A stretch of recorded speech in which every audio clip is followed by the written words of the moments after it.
Você já se perguntou quando e como foi a primeira Copa do Mundo feminina? Sabia que o Brasil teve uma personagem histórica? Como o Brasil se saiu? Quem foram as personagens? E quem foi a seleção campeã? Eu sou o Bruno e vou te contar aqui no WFoot a história do Brasil na primeira Copa do Mundo feminina. This is the World Championship of Women's Soccer on Sports Channel America. Até 1979, o futebol feminino era crime no Brasil. Durante a ditadura do Estado Novo, Getúlio Vargas assinou uma lei que definia que o futebol não era de natureza feminina. É horrível pensar numa lei assim, e o pior é que ela ainda estava vigente há 41 anos atrás. E ainda tem quem diga que o futebol feminino não tem valor comercial, como se o masculino fosse cheio de holofotes quando tinha 41 anos de idade também. Esse último comentário foi a nível de Brasil, mas um adendo usando a Inglaterra, que foi o país que criou o futebol, é possível expor mais ainda como as mulheres tiveram um atraso forçado.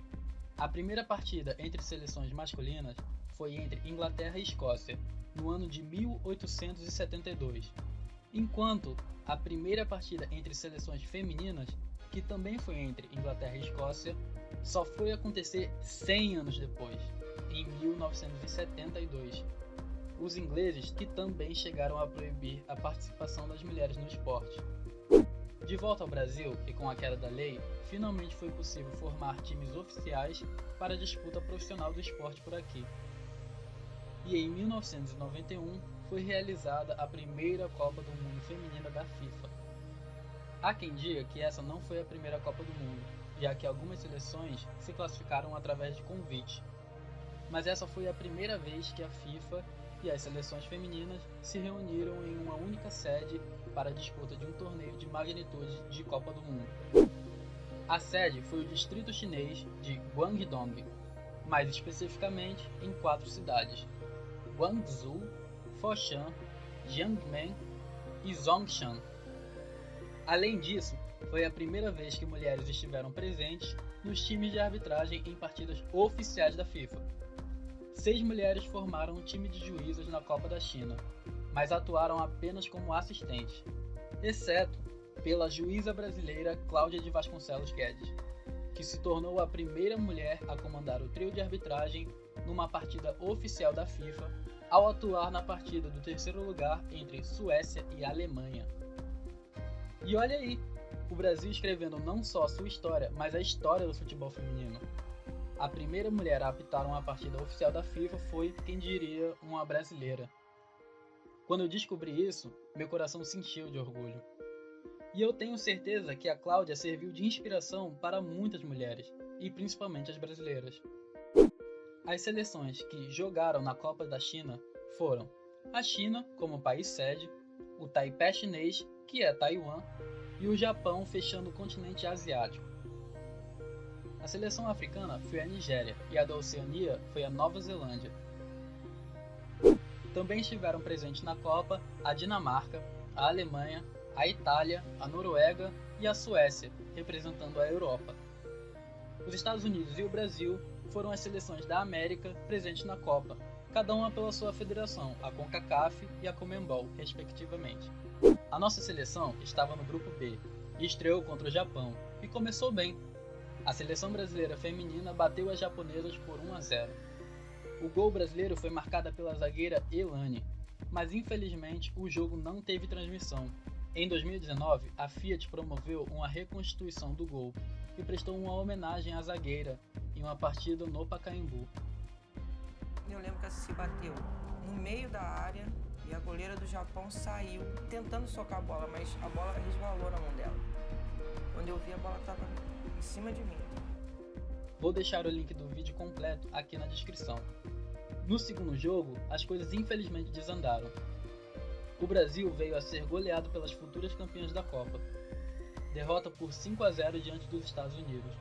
Os gols foram marcados por April Henriques, 2 vezes, Carrie Jennings, Michelle Akers e Mia Hamm. No terceiro jogo, uma curiosidade: a Suécia abriu o placar com a atual treinadora do futebol feminino no Brasil, Pia Sundhage, em uma cobrança de pênalti. Mais tarde, Susanne Hedberg selaria a nossa derrota por 2-0. E olha aí, a Pia já estava na nossa história no início da modalidade, mesmo que como adversária.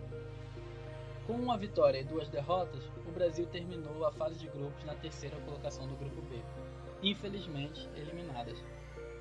As classificadas foram os Estados Unidos em primeiro e a Suécia em segundo, com as americanas indo enfrentar o Taipei chinês e as europeias a China. Mais tarde, os Estados Unidos ainda iam passar por cima da Alemanha e da Noruega.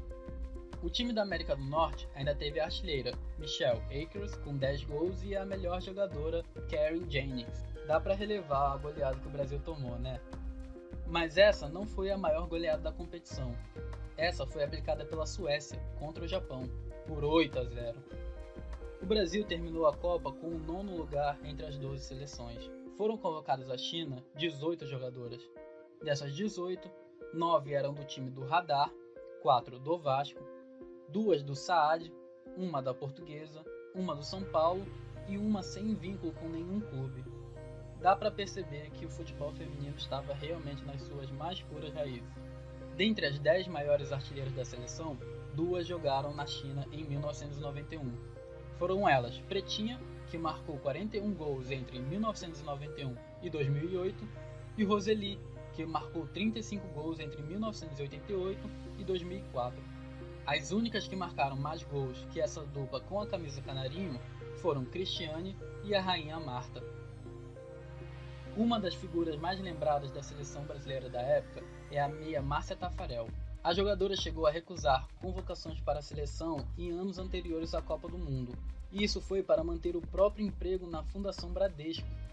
Depois de se aposentar, Márcia foi convidada para morar nos Estados Unidos, para aprender inglês e como funciona o melhor futebol feminino do mundo. Márcia queria estudar, aprender e ajudar na evolução da modalidade aqui no Brasil. E é disso que o futebol feminino precisa. Precisa de pessoas que apoiem e que façam a modalidade crescer e acontecer. Você mesmo já está ajudando na evolução do futebol feminino, só por estar pesquisando um pouco sobre a sua história. E aí, sabia que as brasileiras eram tão importantes assim na história? Tem mais alguma curiosidade?